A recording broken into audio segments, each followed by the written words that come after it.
our next speaker is Britney Kolodziej. Kolodziej. Yeah, really? Yeah. Good job. Nobody ever gets that. I can't say Carol, but I can say Kolodziej. Right. Sorry about that. So Britney Kolodziej is an online creative with an affinity for smart branding, powerful design, and getting people heard. She provides brand strategy and design to entrepreneurs and small businesses across the country that have something to say. Shut up.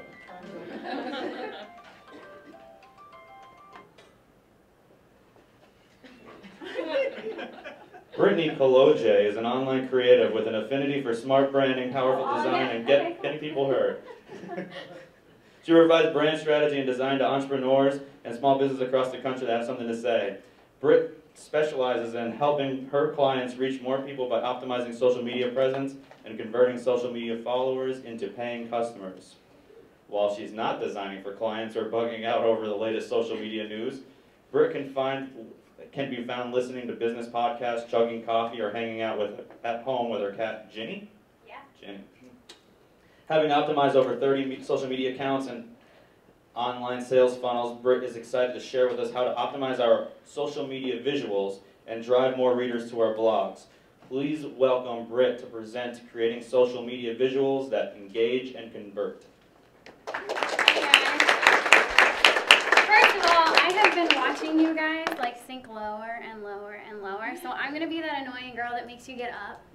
Sorry, just get up. It's the middle of the afternoon. I've been watching it happen. Take your superwoman pose. I'm doing it, so you're doing it too. If you're not a girl, that sucks. Cool. All right, cool. You can sit back down. Okay, awesome. So, like Gerard said, my name is Britney. I own an online marketing agency called GM Marketing Group right here in NEPA. And basically, I help small businesses, owners, and small business marketing teams figure out how to do this online marketing thing and show up well online. And today I'm going to show you how to create social media visuals that both engage and convert your audience. Now, disclaimer, that's the more professional title of my presentation. The less professional, but way more accurate title is How to Not Leave Your Blog Hanging Like Me at My High School Prom. A true story. So let me tell you about that story. If I have to, I will. So long story short, I was 15 years old, sophomore in high school, and my homecoming date, homecoming, it wasn't prom, but prom sounded so much better. And I know you guys, some of you guys are copywriters, and you totally get that. So, yeah, yes. So my homecoming date, we went to the homecoming dance, and he totally ditched me. Totally ditched me.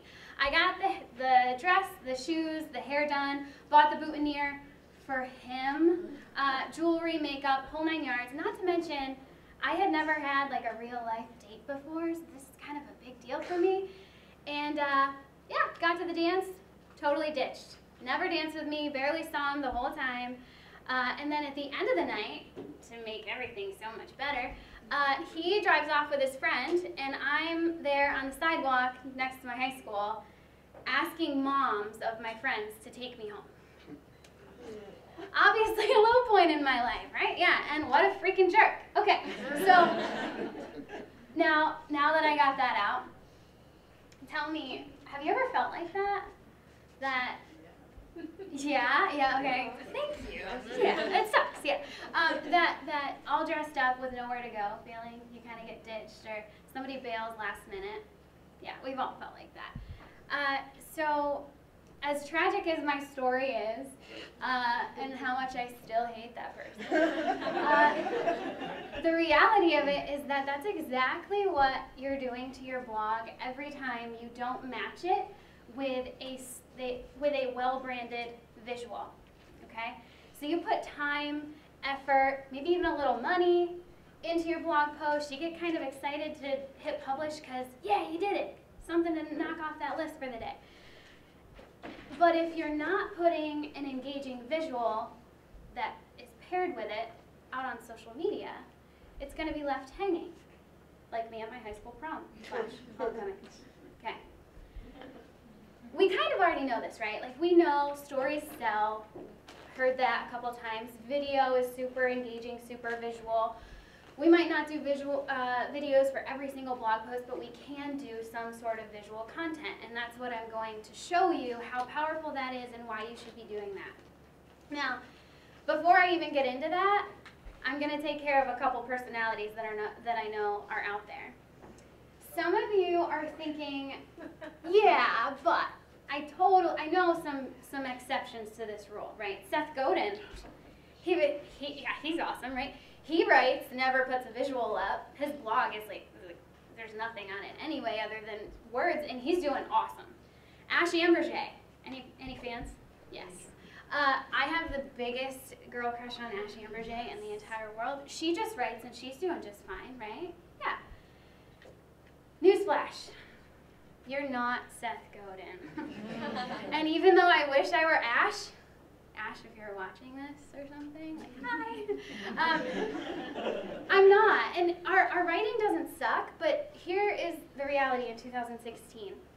If we don't have engaging visuals to go along with our blog content that we've put effort into, it's going to be left hanging. We get it all awesome to dance with some eyes in our audience without somewhere to go out there on social media and engage our followers. It's going to be left hanging like me at my high school prom / homecoming. Okay.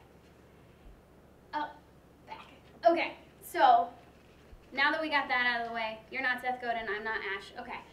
If you are a Sheldon Cooper in the room, you don't have to raise your hand or anything. Some of you are like, okay, but I need some data. Like, I'm not going to go any farther until I see some data. Let me throw some data at you. Facebook posts that have images get engaged with 2.3 times more often than posts that don't have images. Okay. Tweets get retweeted 150% more often when they have visuals than when they don't. The Instagram community, obviously we know that one, social media leader in visual content. 500 million users and growing every single day. It's not going away, guys. This is a huge one if you're writing content of any kind. Content that has relevant images gets seen 94% more often than content without relevant images. Why is that?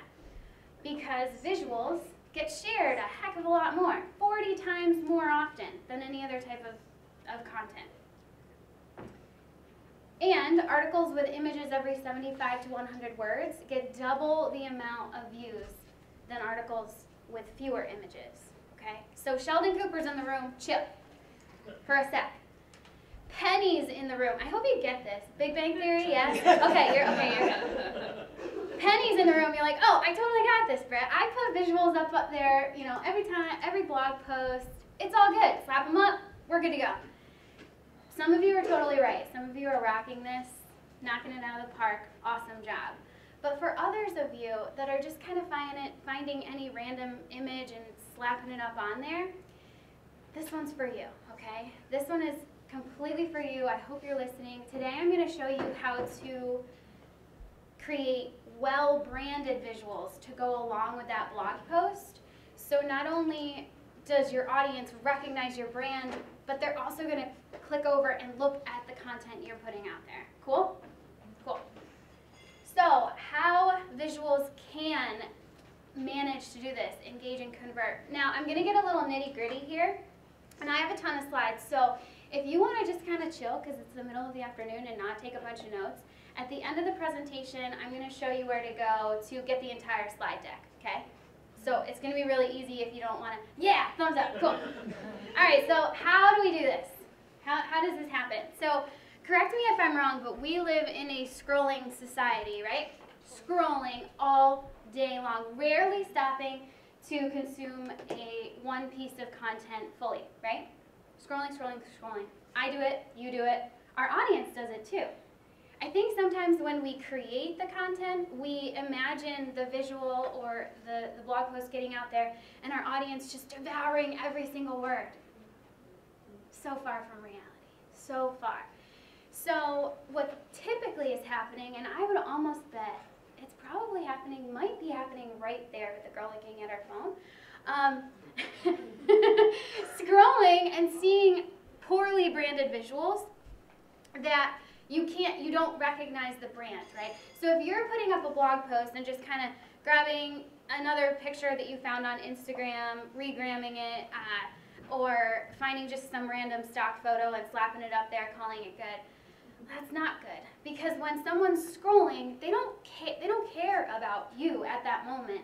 They're scrolling, they see an image, they don't recognize your brand because there's been no filter or no watermark, nothing added to it to make it clearly yours, and they keep going. They keep going. Who knows where they go, okay? A better situation is when that visual is well branded. So you've taken an image, made it your own with your branding, and as they're scrolling, they might not have the time or the interest to go over and click onto the content, but they very clearly, in like a millisecond, know that it's from you. And that's really powerful. If you're a data-driven person, I'm not, but this is still super frustrating for me. So if it is for me, I know it's going to be for you. Tracking and attaching a number to brand recognition is going to forever be impossible. But I think we can all come together and agree on the fact that brand recognition is still valuable. The fact that someone's scrolling through and they recognize, hey, that blog that I know, that person that I know, that business that I know, they put something out there about X, Y, and Z. Powerful for your overall brand and business. Now, the ideal situation is when we start getting this funnel thing going. Funnel, it's like hashtag funnel. I'm surprised it's not, it's a huge word. So we get this funnel going, and whether you're a business, a blog, or a brand, or all of it, all in one, this is important. So ideally, you're putting out a well-branded visual that's attached to a piece of content that you've created. You put it out on social, and your audience is scrolling through, and they see your well-branded visual. Interesting enough headline, they click over, check out your content, consume it. They find your opt-in, your lead magnet, they opt into it, and down the road, they become a customer or a client of yours, or they donate to your cause, or whatever it may be, right? That's ideal. That's the sales funnel we're looking for, right? Now, sales funnels, huge deal, right? There's no way I could tell you all I could about sales funnels in 20 minutes, but my job today is to show you that the key start to that thing happening is that well-branded visual, all right? Cool, so that's where we're going to start. I'm going to show you over the next couple of slides how to create these and then where to place them in your blog post so they get optimal reach. Cool? Cool, awesome. Again, gets a little nitty-gritty, and there's going to be some videos, so you don't necessarily have to take notes. I got the slide deck. I'll show you where to get that at the end. Step one is to know that each blog post you put out, you should have at least 2 visuals that go along with it. If you just sat there and you were like, this girl is freaking nuts. Like, I already put so much effort into the things I write and I put out there. I not only have to make 1 visual, but I have to make 2? Yeah, right. Yeah, right. No, okay. If that was you, chill. I promise I have some really simple tricks, ways to make this easy and repeatable so it doesn't take up a ton of your time, okay? So, stick with me. So for each blog post you put out there, you should at least have 2 visuals, one that's wide and one that's tall, okay? Next, step 2 is to choose the platform that you're going to create these on. Now, I'm a design nerd, period. My best friend's back there, she will totally vouch. But I'm a total design nerd and I love Photoshop, so I do everything in Photoshop. But you do not have to do that, okay? Don't have to go that far. There are a bunch of different options out there to use on your desktop, tablet, phone, and out of all of those tools, I like Canva best. I have no affiliation with Canva. I know no one from Canva. I just really like their tools, so that's what I'm going to be demoing for you today. Users of Canva? Yeah, good, awesome. There are other ones too, though, so I'm not saying that that's perfect, but that's what I'm going to be showing you. Okay, I hope this works. Okay, perfect. So in Canva, here we go. In Canva, they make it super